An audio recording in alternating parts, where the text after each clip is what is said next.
practice analytically and perform intuitively. If you leave your comfort zone, you're definitely going to fail. It's going to happen. You want to stretch but not snap.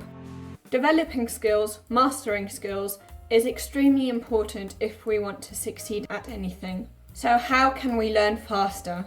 The best way to learn as quickly as possible would be to use deliberate practice. Now, there are a couple of things that you need to pay attention to if you want to make sure that your practice actually is deliberate practice. So the first tip would be that you need to track where you are, because how can you improve if you're not sure how good you are right now?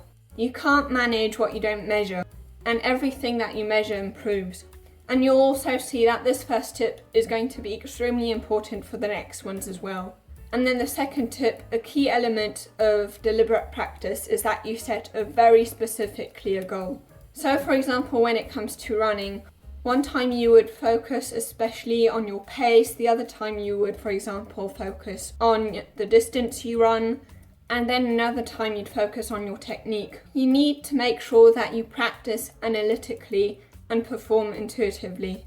Now, which kind of difficulty of goal should we be setting? Should it be easy or rather more difficult? The answer is that you need to track where you are at now so you know which goal to set, because the goal should be just out of your comfort zone but not too much out. You want to stretch but not snap. And of course, if you don't track how good you are right now, you won't know what you're used to and therefore won't know what your comfort zone is and therefore don't know what it actually would look like to go beyond your comfort zone.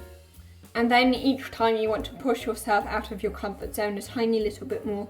And then the fourth tip would be that expanding your comfort zone in itself is already so difficult. It's difficult enough in itself without the negative self-talk on top of that.